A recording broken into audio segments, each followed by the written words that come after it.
Hello students, hope you are well and working hard to achieve your goals. So welcome to the commerce class. So today we will start our next chapter, chapter 7, joint stock company.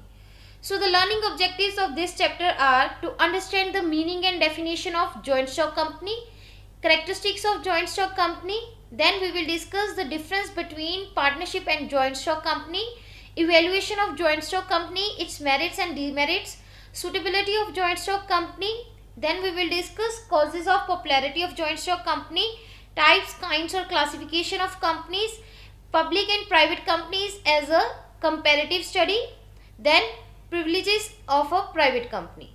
So today we will discuss our first three topics, that is meaning and definition of joint stock company, characteristics, and then difference between partnership and a joint stock company.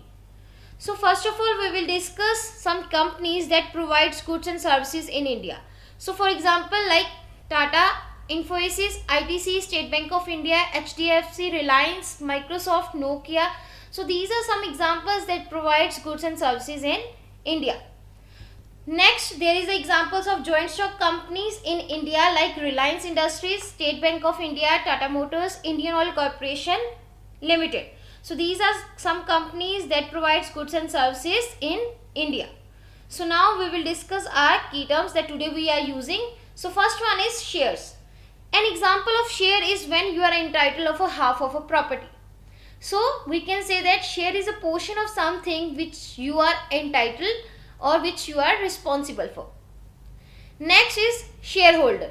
So shareholder is an individual or institution that legally accept one or more shares of a company or maybe a private or public corporation. Next is perpetual succession. So for example like death, bankrupt, insanity, insolvency of members does not affect the existence of the company. Members may come or go, but the company can go on forever. It continues to exist even if all its members are dead. So we can say that the existence of company can be terminated only by a law, and that is called as perpetual succession. Next is common seal. So a common seal is an official seal used by a company. This acts as an signature of a company. Like we can see there are lots of common seals that are used by various companies. Next is a company as an artificial person. So we can say that yes, company is an artificial person. The company is not made of blood or bones like a real person. It cannot fall ill or die. So it is an artificial person, invisible, intangible, and exists only in the eyes of law. Next is sue. So for example, a company sell goods at high prices or produce poor quality of goods that harm the health of customers. So in that case, when legal action takes against the person or an organization, especially by asking in court for them to pay you money because of that harm you have caused by that product. So that is called as sue. Next is memorandum of association. So memorandum of association is a legal document that is prepared at the time of formation or registration of company. It contains the various details like name of the company, its members, addresses, objectives, capital contribution or liability. Next is articles of association. So articles of association is a rule book which contains the set of guidelines or rules and regulations that are necessary for every company to function, like rights and duties of directors and shareholders, rules related to the general meeting, accounting, transfer of shares or winding up of a company. So when these rules, rights, duties are explained by some document, that is called as articles of association. So now what is joint stock company? So we can say that a company is an association of individuals for a common objective. The total capital of a company is divided into shares, and then there is a large number of persons involved in a company is called a joint stock company. So its definition is a company is an association of many persons who contributes money and employ it in some trade or business and shares the profit and losses arising therefrom. That is called a joint stock company. So next is features or characteristics of joint stock company. So first feature is an artificial person created by law. So yes, the company is an artificial person and it is created by law. It means that it is not made up of blood and bones like a real person, but even then it has many rights, like the company can sell or purchase the property in the market, company can sue and can be sued like a person, company can conduct its activities in a business, but the only difference is that the company does not die a natural death. Second feature is separate legal entity. So yes, the company has a separate legal entity. Any shareholder of the company can enter into the contract with the company. A company can have a property, can get the accounts open in the business and can carry all the other activities like which a normal person can do. Third one is limited liability. So yes, the liability of the members of the company is limited. By limited liability, we means that each member is liable up to the amount of shares that he has purchased in the business. Next is perpetual succession. So yes, the company has a perpetual succession, like members may come and members may go, but the company does on forever. On the death of the members or sale of the shareholding, new persons become its members but does not bring the life of the company to an end. Next feature is transferability of shares. So according to section 44 of the Companies Act 2013, each shareholder can freely transfer his or shares in the company, in a joint stock company.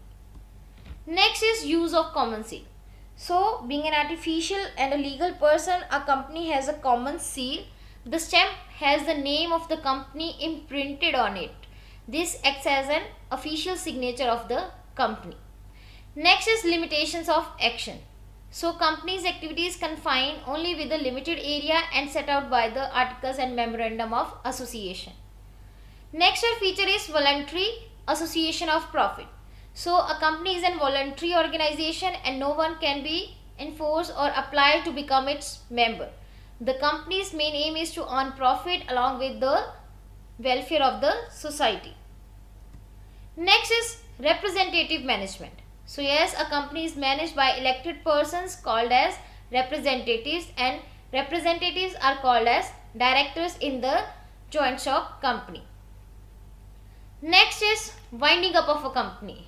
So as the company is formed by law, it is also wound up by the law. For this purpose, permission from the court is a must, because no company can die as a natural death. So last feature is right to sue. As all legal actions are taken by the company in its own name, so it can sue other persons, and similarly other persons can also sue a company. So this is all the characteristics of joint stock company. So next is difference between partnership and a joint stock company. So our first difference is Act. So Partnership Act was implemented in 1932, but the Companies Act was implemented in 2013. Next difference is separate entity. So partner and the partnership are not considered separate entities in the partnership business, but in a joint stock company, a company has a separate entity from its members. Third one is number of members.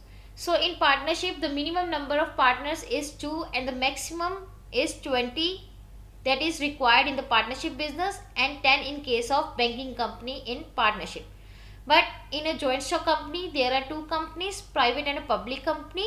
So in private company, there must be at least 2 members and not more than 50.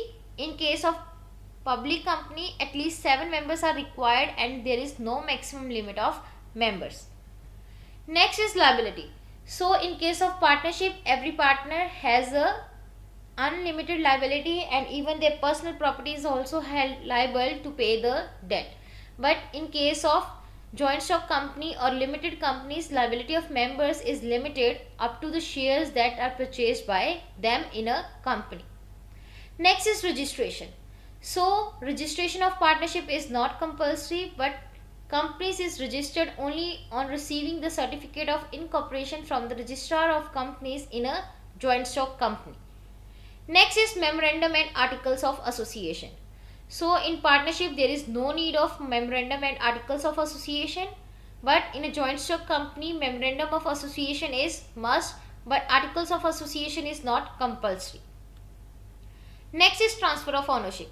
So in partnership no partner can transfer his share without the consent of all the partners, but in a joint stock company there are two companies. So in public company every member is free to transfer his share, but in a private company there is a limit on transferability of shares. Next is participation in management. So in partnership every partner has a right to take part in a management or to take active part in a management of the business, but in a joint stock company in the management of company every shareholder cannot take part in the management. The board of directors selected by the shareholders take part in the management of the company. Next is mutual relationship. So in partnership partners are liable to each other by mutual agreement under Partnership Act, but in a joint stock company a shareholder cannot bind other shareholders in the general course of business. Next is agency. So every partner is principal and agent of business and other partners during the general course of business in partnership, whereas in joint stock company shareholder is owner of the company and not an agent. Next is audit. So in partnership auditing of partnership books is not compulsory, but in a joint stock company books of companies must be audited as per the rules and regulations. Next is annual statement. So in partnership annual statement is not compulsory in partnership business, but in a joint stock company annual statement must be prepared and copy of it must be sent to the registrar of companies where the company is registered. Next is existence. So the partnership comes to an end on the death or insolvent of a partner, but in the joint stock company the companies or the company does not come to an end on the death or any reason of the shareholder. Next is capital.